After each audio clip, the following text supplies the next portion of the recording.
है कि वो नेचुरल फूड में से अपने आप जो उसको रिक्वायर्ड है वो डाइजेस्ट कर लेती है, अब्जॉर्ब कर लेती है और वेस्ट को बाहर निकाल देती है। रीजनल और सीजनल फूड ये हमें खाना चाहिए, और वो फूड खाना चाहिए जो रॉट करता है, जो ख़राब हो जाता है, जो पैरिश हो जाता है। और इसके examples fresh fruits and salads हैं। मैं आगे इसका वाई भी बताऊंगा, अभी फार्मूला बता रहा हूँ आपको। फ्रेश जूसेस हैं, नेचुरल वाटर्स हैं like coconut water, whole grain products, fresh vegetables. What to eat and Y.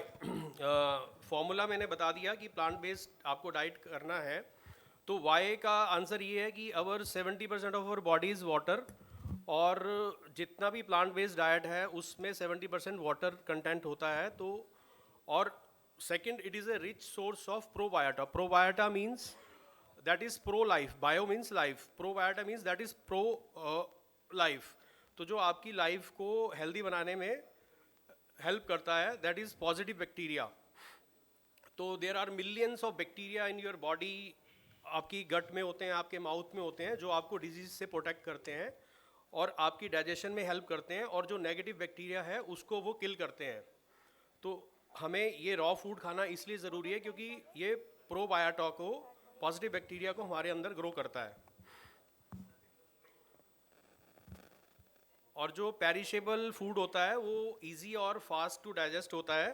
Seasonal और रीजनल फूड होलसम होता है, और वो आपके रीजन के हिसाब से, आपकी वेदर कंडीशंस के हिसाब say that is most suitable for your body. और जो रॉ फूड है उससे जो है आपकी जो बॉडी की नेचुरल इंटेलिजेंस है, जो आपका इम्यून सिस्टम है, जो आपका डाइजेस्टिव सिस्टम है, वो ऑटोमेटिकली जो है वो जो रिक्वायर्ड है आपकी बॉडी को वो उससे ड्रॉ कर लेता है और बाकी उसको वेस्ट कर देता है। दूसरा, इट ऑल्सो मेंटेन्स, जो आपका सात्विक फूड है, जो आपका नेचुरल फूड है, वो एक पॉजिटिव एनर्जी आपके अंदर क्रिएट करता है, that enhances your overall physical emotional health. और जब आपकी इमोशनल हेल्थ अच्छी है, आपका एनर्जी डिस्टॉर्टेड नहीं है, तो आपकी जो नेचुरल इंटेलिजेंस है वो भी अच्छे से काम करती है, आपका क्रिएटिविटी लेवल बढ़ता है, आपके आपके अंदर आइडियाज़ आते हैं, आपके अंदर सॉल्यूशन, आपका कॉन्फिडेंस लेवल हाई होता है, और साथ में आपका हैप्पीनेस क्वोशेंट भी बढ़ता है। व्हाट नॉट टू ईट, उसका क्या फॉर्मूला है कि हमें क्या नहीं खाना चाहिए। तो आज के टाइम में हम इसको ज़ीरो तो नहीं कर सकते, but we can reduce it to the minimum when we know it is harmful to our body. Factory made जितने भी पैकेज फूड्स हैं, bread, sugar, cold drinks, ready to eat food, नमकीन, sweets, factory made. And the second formula is food coming from the animals like milk and milk products, non veg etcetera. इसका मैं Y भी बताऊंगा क्यों।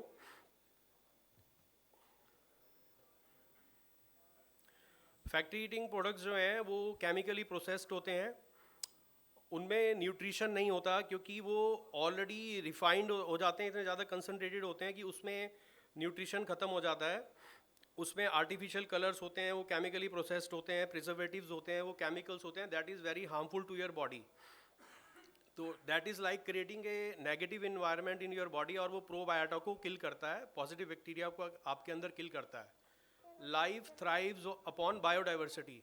जैसे हमने deforestation कर दिया, डिफॉरेस्टेशन के साथ हमने कितने सारे बायोडाइवर्सिटी को भी ख़त्म कर दिया, उसी वजह से एनवायरनमेंट में इम्बैलेंस आ रहा है।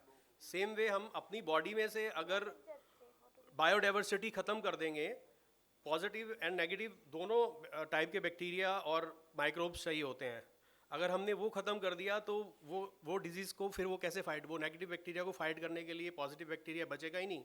तो that is going to cause disease in our body.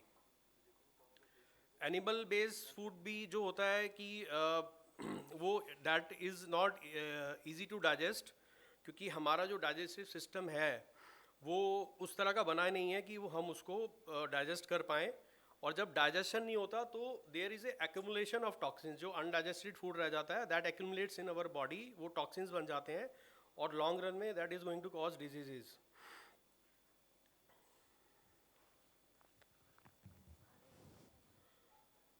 Which food has high nutritional value and why? The clear winner is plant-based raw food which is virgin.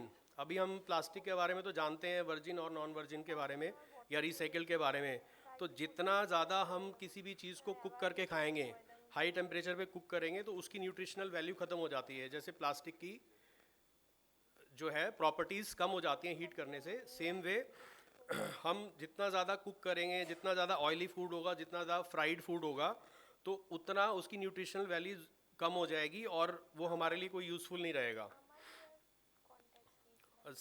Same way जो factory packed foods होते हैं उसमें भी chemical processing, chemical treatment की वजह से nutritional value ख़त्म हो जाती है। इसका थंब रूल क्या है? Cooking, heating and reheating reduces nutritional value of the food. Very simple and basic फंडा।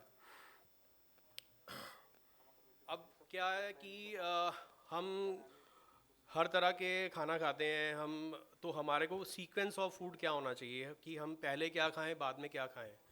तो जो इजी टू डाइजेस्ट फूड है, जो जल्दी डाइजेस्ट होता है, वो हमें पहले खाना है, और जो जिसको टाइम लगता है डाइजेशन में वो हमें बाद में खाना है। जो रॉ फूड है वो 1 घंटे में डाइजेस्ट हो जाता है, फ्रूट सैलेड्स। जो आपका कुक्ड फूड है takes around 2.5 to 3 hours to digest, और जो आपका ऑयली फूड है वो it will take around 5 to 6 hours। तो सपोज हमने पहले ऑयली फूड खा लिया और उसके बाद रॉ फूड खाया, तो क्या होगा कि ऑयली फूड जो है वो हमारे स्टमक में नीचे है और फ्रूट्स जो हैं ऊपर है। अब जो फ्रूट्स हैं वो तो जल्दी डाइजेस्ट होते हैं, बट उनको स्पेस नहीं मिल रहा है डाइजेस्ट होके नीचे जाने का, क्योंकि नीचे ऑयली फूड पड़ा हुआ है और it will take lot of time. तो उससे क्या होता है, हमारा जो फ्रेश फ्रूट जो हमने बाद में खाया वो सड़ेगा, एसिडिटी क्रिएट होगी, नेगेटिव बैक्टीरिया क्रिएट होगा और वो डिजीज़ कॉज करेगा। तो इसलिए आप जब भी खाएं तो पहले आप रॉ फूड खाएं। सपोज अभी हमारा ये मील चलेगा, तो first we should have salads, उसके बाद हमें आपका वेजिटेबल्स एंड चपातीज़, एंड उसके बाद हमारे को क्या खाना है, we can have fried food, और लास्ट में हमारा आ जाता है स्वीट्स, क्योंकि स्वीट्स सबसे ज़्यादा मुश्किल होती हैं, it takes lot of time to digest. ये मैंने आपको बता ही दिया है। सेम वे मैं इसमें एक चीज़ और बताना चाहूँगा कि अगर आप मॉर्निंग में ब्रेकफास्ट अपना रॉ रखते हैं, मतलब if you take lot of fruits and salads in the morning, तो it helps in creating a positive bacteria in your body. आप पहले वो खाइए, अच्छे से सैलेड खाइए, फ्रूट खाइए, और उसके 2 घंटे के बाद आप अपना नॉर्मल जो भी खाते हैं वो स्टार्ट कीजिए, जैसे आपका सेकंड मील या थर्ड मील। तो वो क्या होगा, वो आपके स्टमक के अंदर, गट के अंदर पॉजिटिव बैक्टीरिया क्रिएट करेगा, और वो पूरा दिन आपके जो भी आप खाओगे उसको बहुत जल्दी और इजीली डाइजेस्ट करेगा। बट हम सुबह पराठे और मक्खन, मतलब कौन कौन खाते हैं यहाँ पे, तो वो जब हम खा लेते हैं तो वो फिर प्रोसेस रिवर्स हो जाता है एंड इट इज़ वो फैट में और नेगेटिव टॉक्सिन्स में कन्वर्ट हो जाता है। तो स्टार्टिंग शुड, और एवरी मील में हम शुरू में एक सैलेड ज़रूर हमें खाना चाहिए। सपोज हम 3 चपाती खाते हैं तो I will say reduce it to half, आप 1.5 कर दो, और उतना आप जो है आप सैलेड पहले खाओ, और वेजिटेबल और चपातीस कम कर दीजिए, वेजिटेबल जितनी खाते हैं वो खाइए, और पहले रॉ फूड ज़रूर खाइए।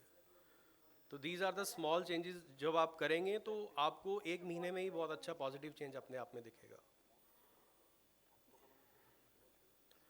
ऑप्टिमम क्वांटिटी खाने की कितनी होनी चाहिए? Again it's a simple formula कि जितनी भी आपकी भूख है उसका 70 to 80% ही हमें खाना चाहिए। We should leave some space. जैसे आप देखिए यहाँ स्पेस नहीं है तो मूवमेंट करने में इशू हो रहा है, तो हमारे को हर जगह पे स्पेस चाहिए ही होता है। सपोज़ हम मिक्सी के अंदर अगर उसको पूरा कैपेसिटी का भर देंगे तो जो उसका प्रोसेस है वो चल नहीं पाएगा। इवन हम मशीन्स में भी 100%, सपोज मशीन में मिक्सचर है वो पूरा भर देंगे तो वो कैसे मिक्स करेगा। तो ऐसे ही आपकी स्टमक में केमिकल्स रिलीज़ होते हैं, अगर वो फुली फिल्ड हो जाएगा तो केमिकल्स को रिलीज़ होने के लिए जगह नहीं मिलेगी, तो it is going to delay your digestion and that is going to be very harmful to you. तो हमेशा स्पेस हमें हमेशा रखना चाहिए 20-30% का। हमेशा खाना खाने के बाद we should always feel light, हमें कभी भी हैवी फील नहीं करना है। और इसका एक सिंपल सा टेक्निक होता है कि आप अगर जब धीरे धीरे खाते हैं ना, तो आपकी बॉडी को 20 मिनट्स बाद पता चलता है कि आपने कितना खा लिया। मतलब अभी हम तेज़ी से खाते हैं तो वो 20 मिनट बाद पता चलेगा कि हमने ओवर ईटिंग कर ली। धीरे धीरे खाएंगे तो हमें पहले से ही पता चल जाएगा और हम